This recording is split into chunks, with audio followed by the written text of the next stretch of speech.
Hey folks, welcome to another exciting chapter of this carburetor's rebuild thing.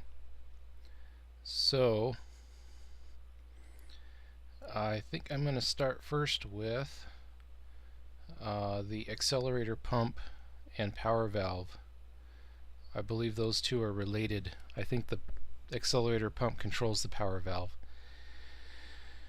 Oh, before we do that, I'm going to put the plug in the secondary float bowl there. There we go.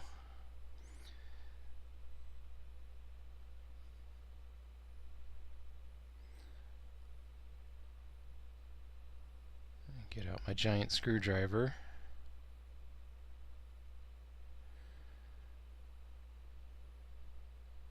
So I have some exciting news, at least it's exciting for me. I actually found a couple of rebuild kits on eBay that I could afford. So I have those being shipped to me. And so a lot of this progress I've made, I'm going to undo it so that I can put new gasket and new O-rings and new parts in here where I was going to reuse old ones. I feel a lot better about doing that.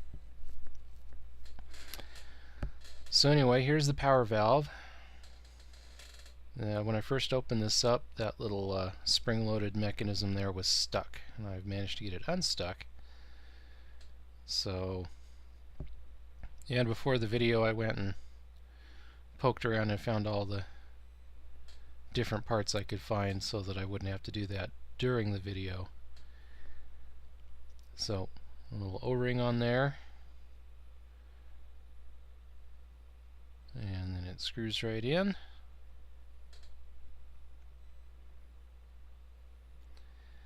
And I think I'm using a 6 or 8 millimeter. I think it's a 6. I think it's a 6 millimeter socket. I usually have a little tiny crescent wrench that I tighten and untighten these things with, but I don't know where it is, so that's okay. I've got the socket set here, so.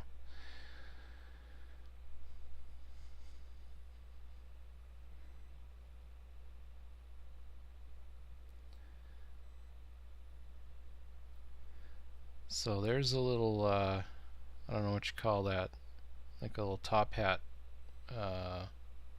diaphragm. That metal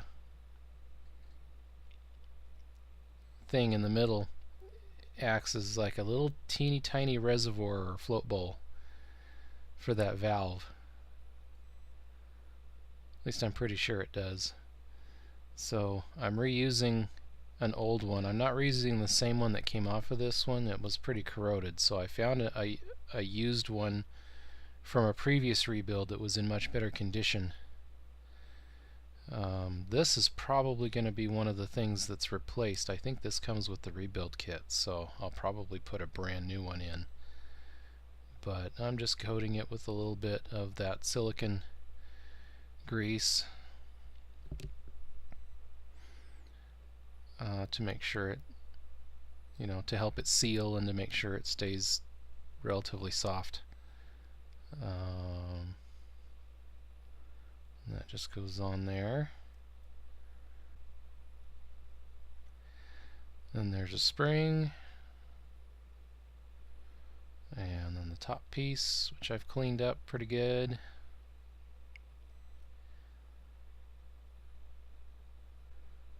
It seemed to me like it may have shrunk just a little bit or something. I don't know, but ultimately it fit in there okay, and I think it's alright. But as I said, I think I will be replacing that with a new one, so it's not as big a deal as I thought it might be.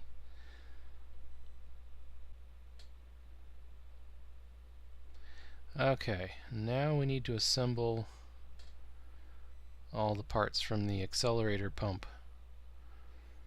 And I've got a little cheat sheet here, a picture of how it looked when I took it off originally and the different parts. So start with a washer, and then the spring. Now the spring has a flared end right there, and the flared end goes towards the actual lever, so like so, and then there's a plastic bushing. There it is, and it's got a flared, or a, I don't know, it's got a wide part and a small part, and the wide part goes over the flare. And that was kind of rusty, so I cleaned it up and primed it, but that bushing fits into the hole in the bottom of that lever really nice. And I'm realizing I forgot I need at least one more washer to go over that.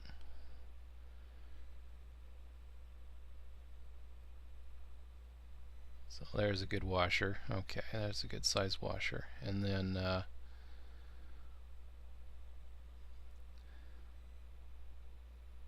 little spring clip. This when this came off the carburetor, it was assembled wrong, so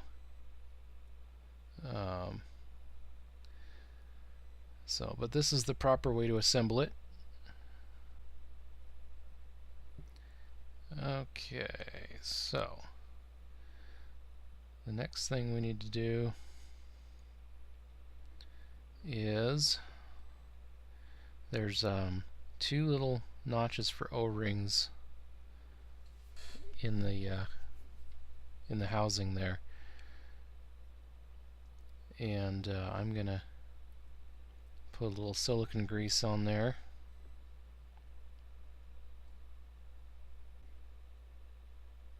And we'll go ahead and put a little grease on that diaphragm notch that they've cut in there too. So there's two O-rings.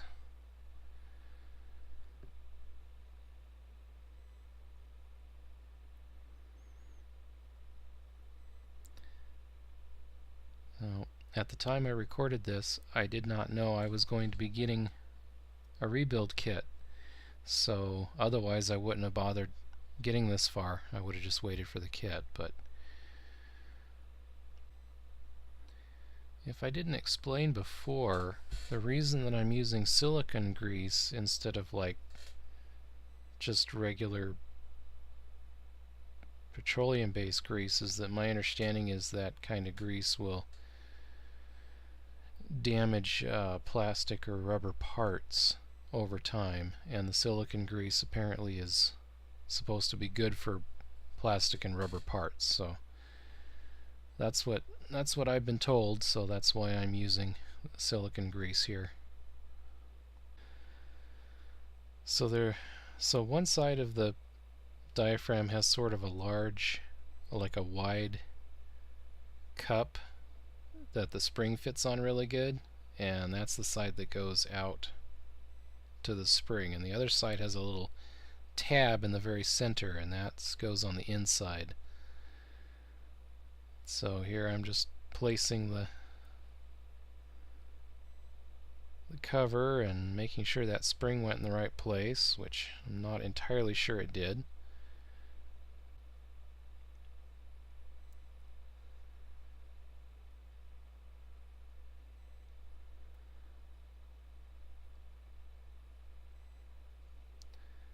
So that's the diaphragm assembly for the accelerator pump. Sits right there. On the other side is where the plunger shaft goes.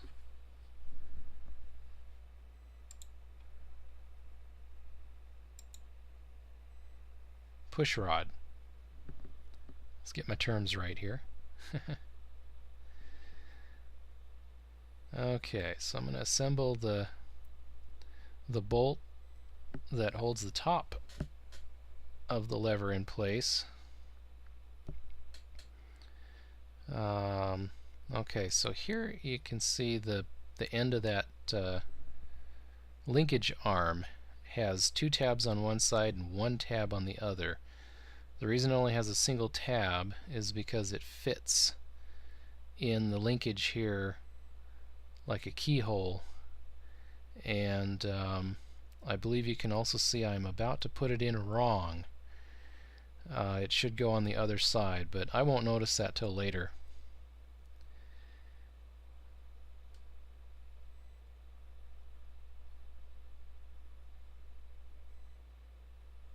I did eventually realize it when I discovered that the bolt wasn't going to go in straight. Now, I'm about to discover here that these plastic bushings don't need to go on this particular arm because it has an extra thick brass bushing embedded in it.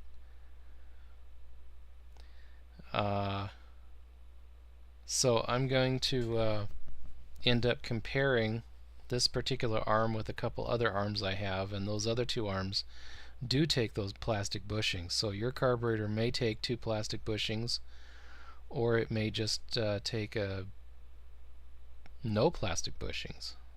It all depends on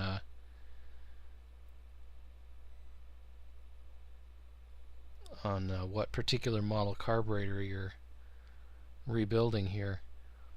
I wish I knew what some details about this particular carburetor. All I know is that it was rebuilt by Holley about, well, over 15 years ago, because it sat on the shelf long enough to collect dust before I bought it. But here I'm digging out an 81 carburetor accelerator pump lever arm here, and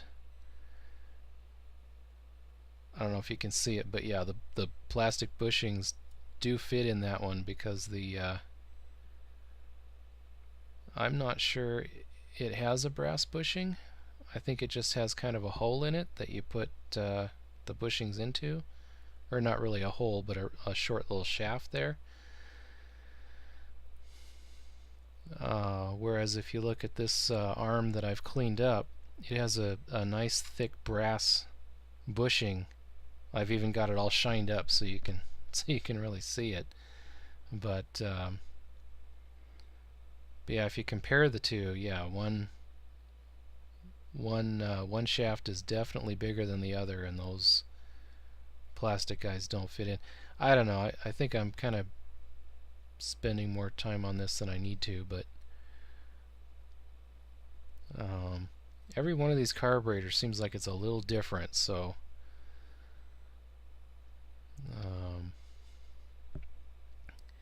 so you kind of have to. Okay, but they all take a washer and a lock washer after the whole thing's assembled, and there should be a little bit of play in there because this is moving back and forth a little bit.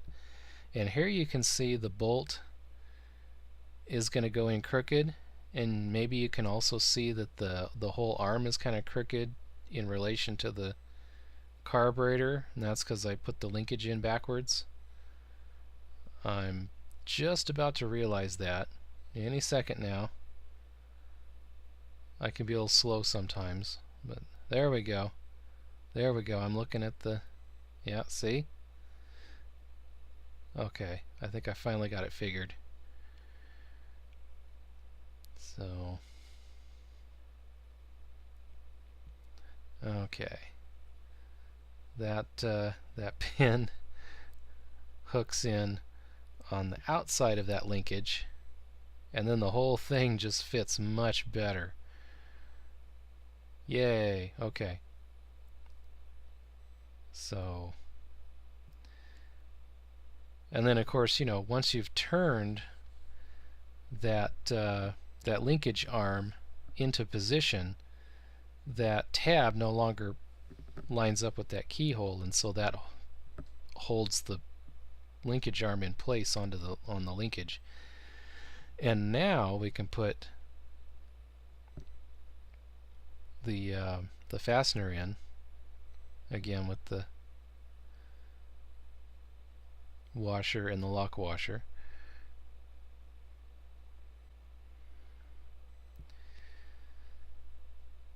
Now, it's been debated whether the outside moving parts of these carburetors should be lubricated or not. Some people say absolutely yes, lubricate it, so that so it doesn't wear out. And other people say no, absolutely not. If you lubricate the outside of the carburetor, all that does is collect dust and grime, which ends up wearing out the carburetor parts faster.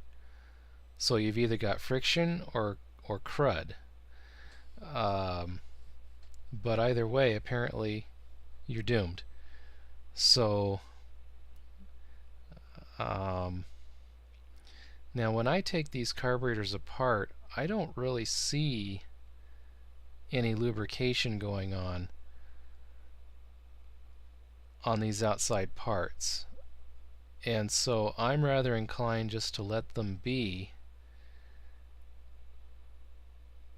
because they don't move very far. Their movements are subtle, and yeah, they just don't move very far. So, and they don't move fast, and so I don't think friction is terribly important. Anyway, moving on. So here we've got, okay, so here we've got some peripherals that I'm going to take apart.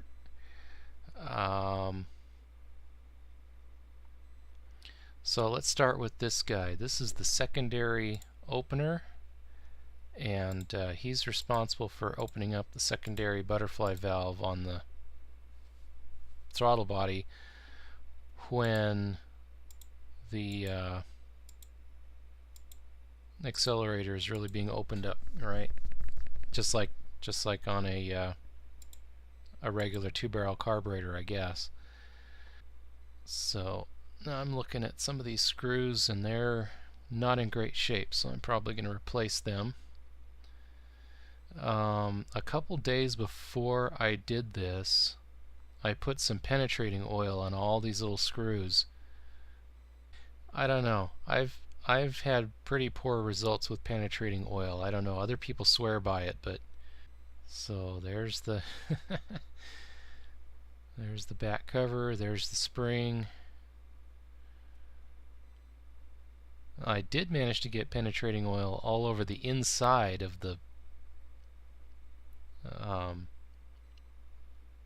assembly, which I'm not thrilled about.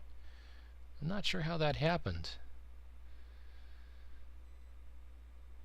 But there's a little check valve in there, and it's moving, so that's good. And now we'll carefully unstick the diaphragm from the back cover.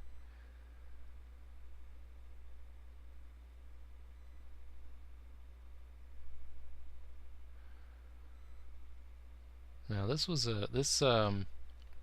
when I tested this, it was working, so all I'm really doing is cleaning this up a bit and making sure that the diaphragm is in good shape. Although it's kind of covered in, my best guess is that I somehow managed to get penetrating oil in there and it seeped in somehow.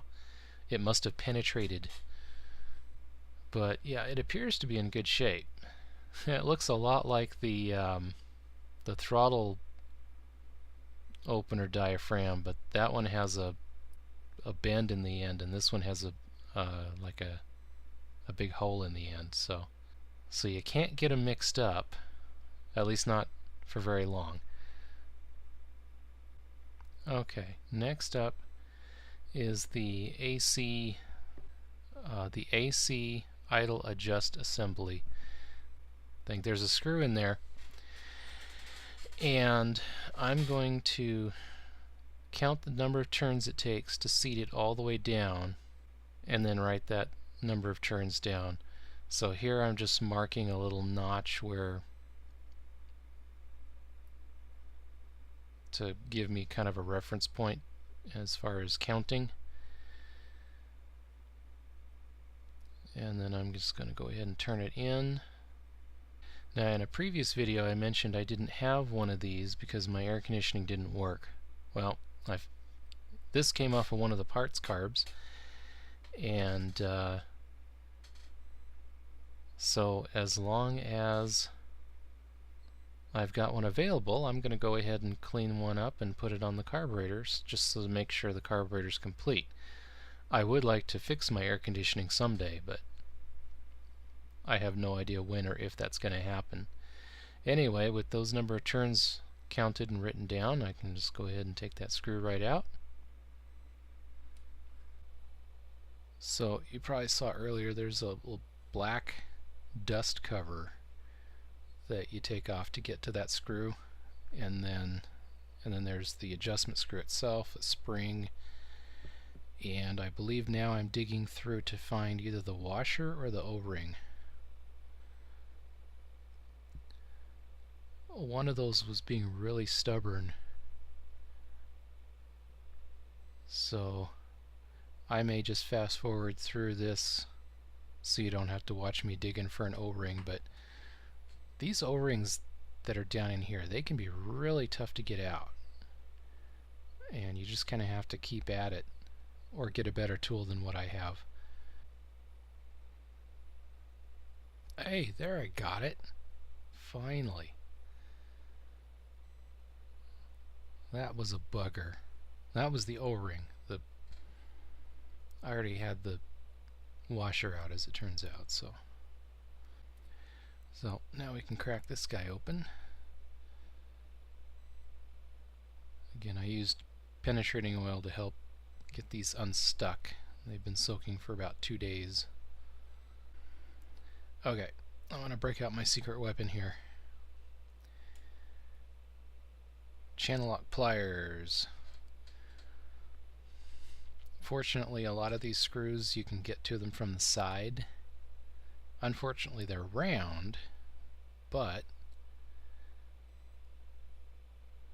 if you can get a good grip on them with the channel locks, or not the channel locks, vice grips, sorry, vice grips,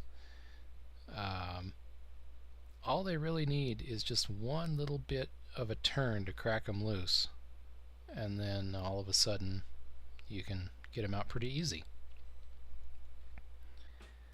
Now, I don't know what that orange crud is in there. It's like a kind of a sticky powder. I don't know where it came from. It's not rust exactly.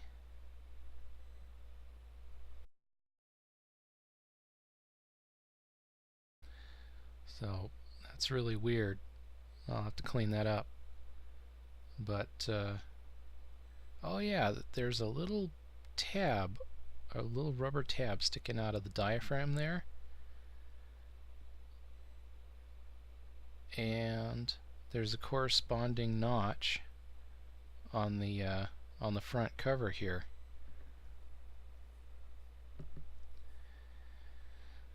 So that's really helpful because the whole thing is keyed.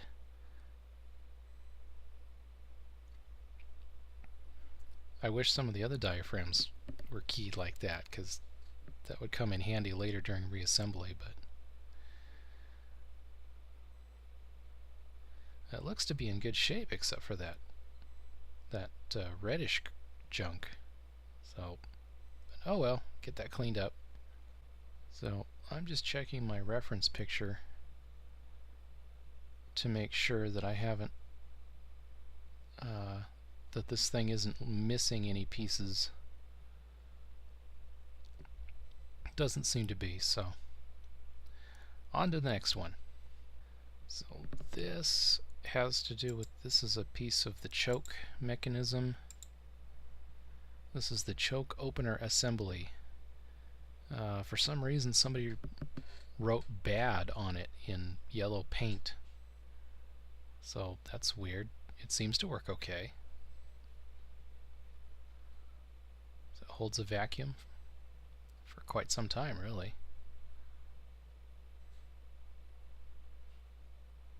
There is nothing wrong with that mechanism, but I'm going to take it apart, clean it anyway, just because I can.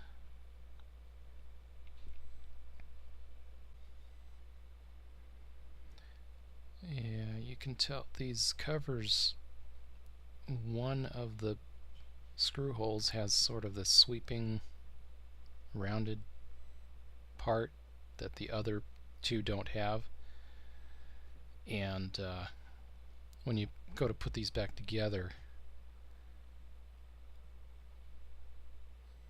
at least on this one, it goes closest to the little vacuum port. So there's a little valve that's press fit in there. I'm not going to take that out, but I don't know if you can without breaking it, but it seems to work, so that's good. And then I'm going to carefully peel the O-ring off the back cover here.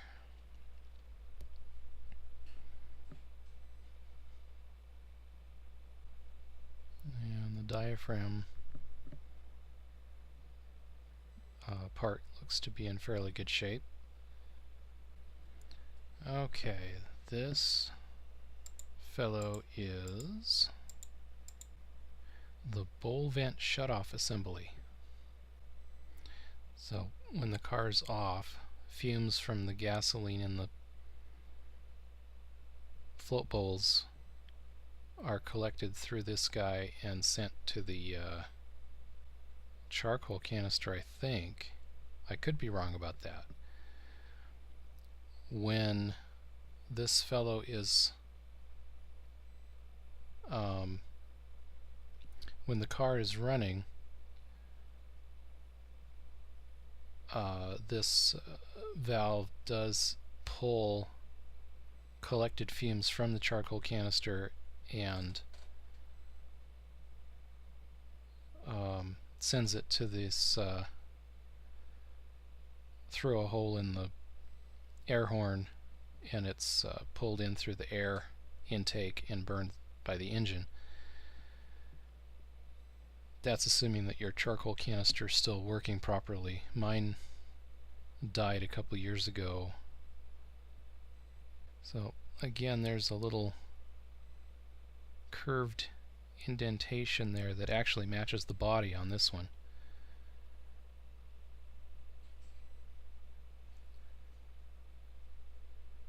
And there's a kind of an unusual diaphragm assembly. It's got like 3 teeth on it or something that grab hold of the washer on the end of that plunger. So I'm just going to carefully peel that off of the back cover there. So there's a spring going between the diaphragm and the back cover. And then the rest of it here can also be taken apart if you're careful. So this top piece, I don't know, it's some kind of clip, and it's got 4 tabs that sort of dig into the plunger, and if you carefully pry those little tabs up, that clip will come right off. Just like that. Now it is spring loaded, so be careful with it. So the clip, and then immediately behind the clip is a washer. Okay, under the washer is a spring, and then with all that out, you can pull the plunger right out.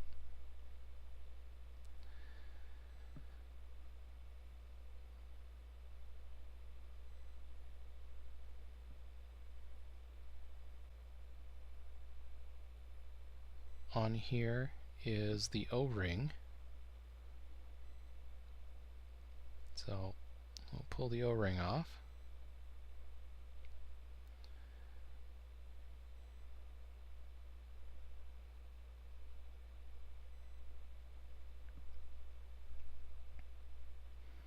There's actually some crud built up in that notch there.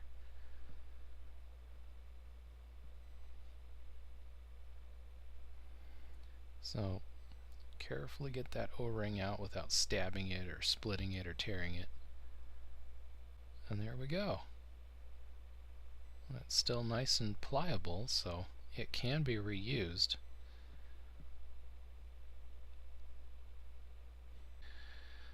So the other peripheral that I haven't messed with yet is the electric choke.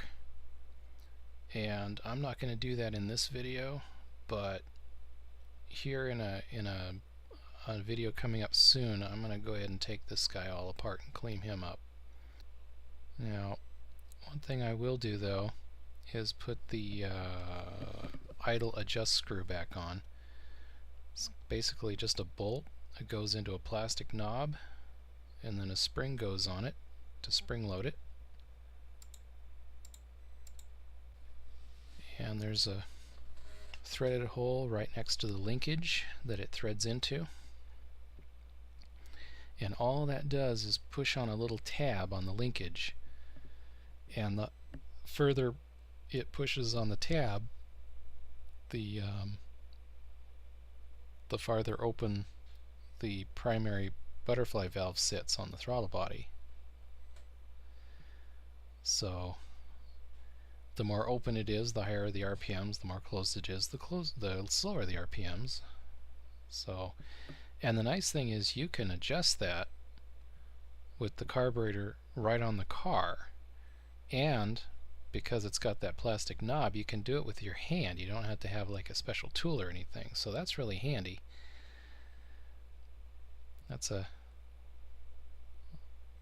great idea, not having to sneak a screwdriver in there or some special tool in there to adjust that. You just do it by hand. So the other thing I'm going to do today is there's a couple of vacuum ports on this carburetor that my car doesn't use. And I've got a couple plugs here. I'm just going to put those on now before I forget. There is one other plug, but I'm not sure if I want to do that right now or not. It may end up getting in the way of something later, so. But I believe that is all I'm going to do on this video. In the meantime, before the next video, I'm going to get these peripheral parts all cleaned up and ready to go back together. And I'm also going to be waiting for the rebuild kit to show up in the mail. So until then, thanks for watching.